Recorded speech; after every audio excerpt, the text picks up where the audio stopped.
People always say, money doesn't buy you happiness.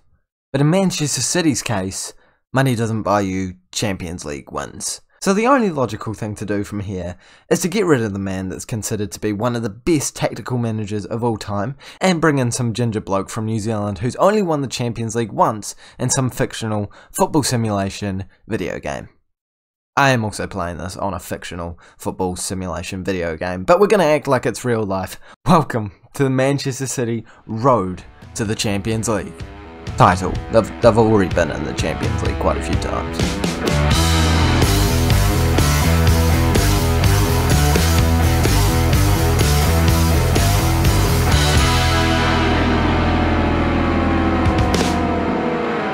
Hey guys, and welcome to the first episode of the FM21 Manchester City Road to the Champions League save with me, Raxo FM, where hopefully we will be taking Manchester City, one of the richest clubs in the world, one of the biggest clubs in the world, from one of the biggest clubs in the world to the Champions League winners. It sounds a lot less of a drastic change when you say it like that, but I think it's still going to be a challenge. We're going to end this series as soon as we win the Champions League.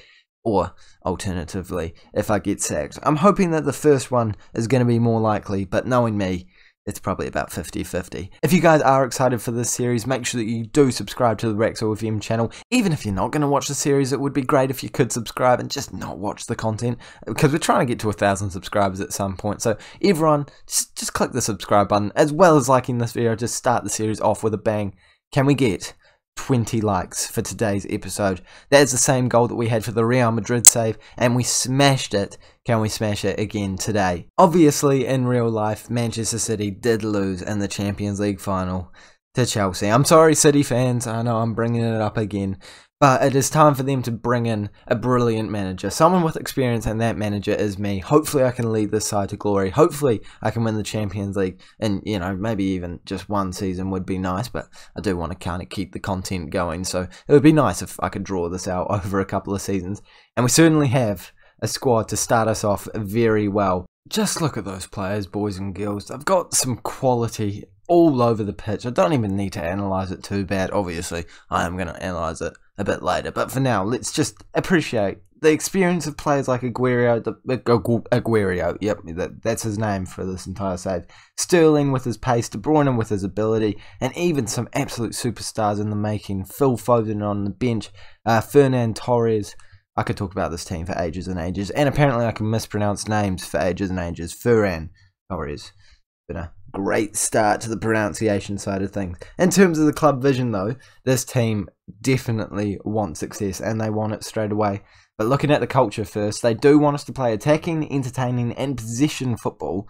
I don't know how many of those I can do at once, but they can't go hand in hand, so I'll do my best. Attacking is definitely what they want, so I can do that. I can certainly do that when you've been giving me this many good attacking players. They want us to develop the club using the youth system. Yeah, I'm not going to do that. Have you seen what you get on Regen Day? No, it's not good. It's not good. It's never good, especially in these high clubs. Shocking.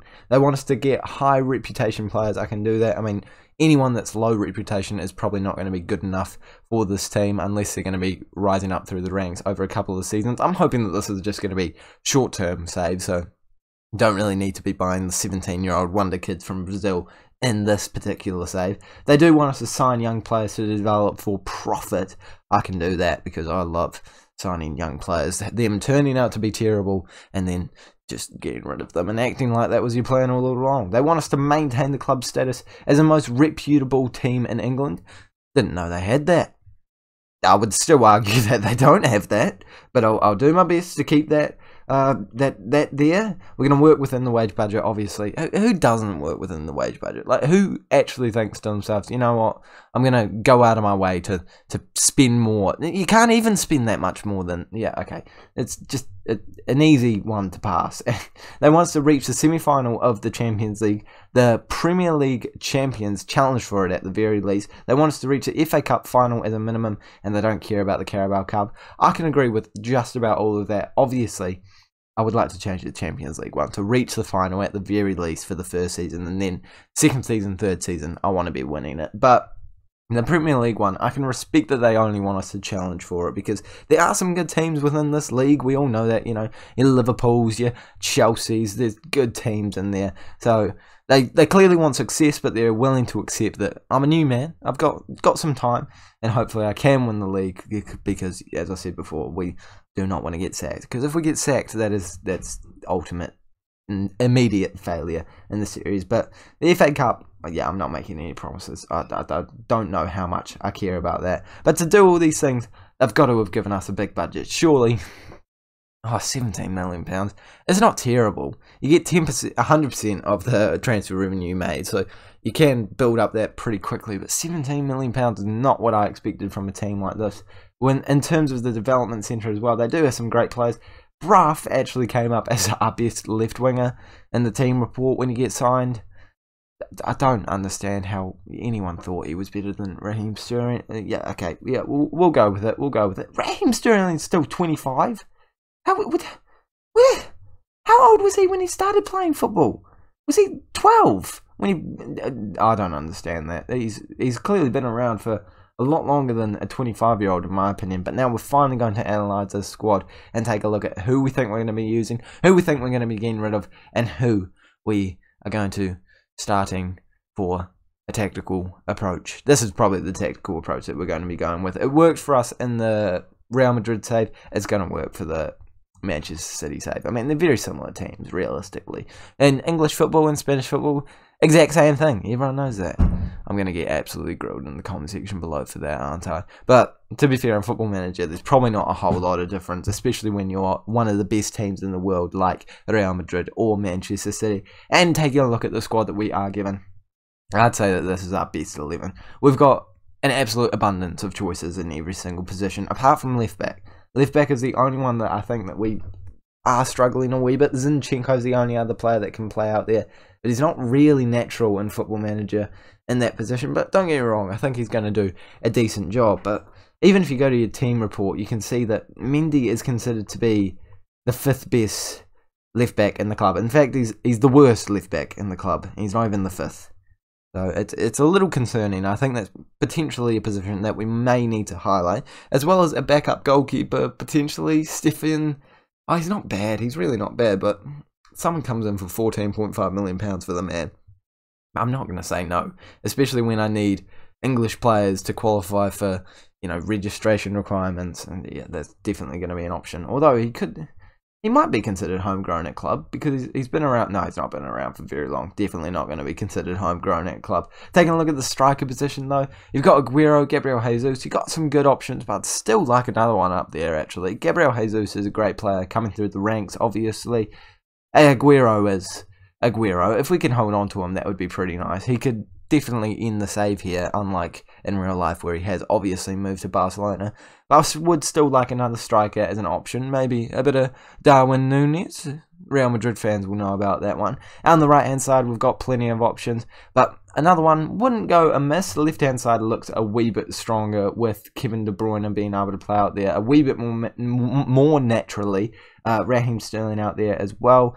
I think I'm missing people on the right hand side actually, because we're pretty solid on both the links with Fernan Torres, Riyad Mahrez. Although Riyad Mahrez is immediately one of the players I am highlighting as a man that could go, because £43 million worth of value is already wanted by Juventus, Barcelona and Real Madrid. If we can get what he's worth, I'm selling him, because that is an absolute steal.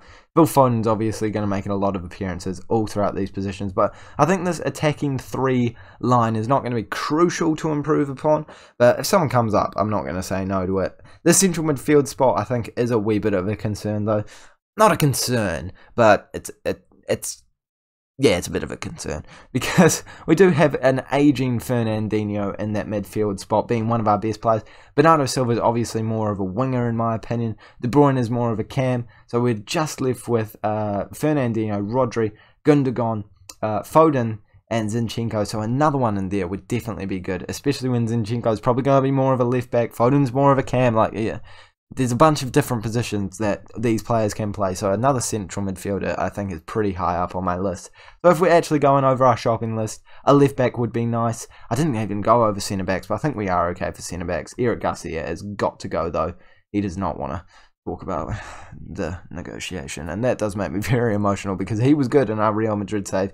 So centre back could be an option, but I'm not too pressed on that one. Right back we're fine for. Goalkeeper we're probably okay for. So shopping list. Sorry, I got distracted again. Central midfielder would be nice. Another striker would be nice, and a left back would be nice. Any other position would be okay if we got a player, but I'm not really rushing into anything at the moment. With £17 million, kind of impossible to rush into anything. So I think that this right now is our best 11. I might be moving Rodri in instead of one of these players at some point. Who knows?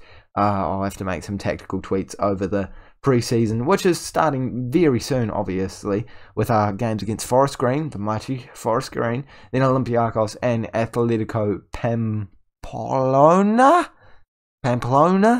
That's definitely not their real name. I'm sorry if that is. Actually, I shouldn't have said that. That very well could be their real name. But our first game in the league season is against Arsenal. Being an Arsenal fan myself, I'm happy about this one, but also a wee bit nervous because it is, you know, Arsenal aren't the best team in the world, but they could still definitely beat us, even though we are at home for it. So if we go off to a rocky start, I think it might be hard to get back onto the tracks, but we'll come away with the win. I'm confident that we are. And we've got plenty of good players to make sure that we do come away with an early win. Although, how long is Aguero? Okay. Yeah, I think striker has just become a wee bit more of a priority. But at least we've got Gabriel Jesus who can play in that position. So I'm feeling a wee bit better now. I think that is where we're going to end today's episode. If you did enjoy it, guys, make sure that you smash the like button as well as subscribing to the Raxo FM YouTube channel for daily Football Manager content with transfer guides and this series coming to you every single day, which is what daily means. Next episode will be a transfer special where we will be selling some players and bringing some players in, of course, with the almighty £17 million, of course. Trying to add to that as soon as possible, but for now that is where we're ending this episode. Thank you guys so much for watching. Don't forget to like and subscribe. I know I've said that about 3 times, but it's very important for a first episode. Do it. I know you're about to click. No, go subscribe and like. Apparently liking's more important for the algorithm so that more people can subscribe. I care more about subscribers, man, to be honest, but yeah, no, this is why I don't have more subscribers, because I care more about subscribers, and it's a never-ending loophole. But yeah, this is where I should be stopping talking, Rack. So come on, like, round it up. Thank you guys so much for watching. Don't forget to check out tomorrow's episode, and I'll see you all later.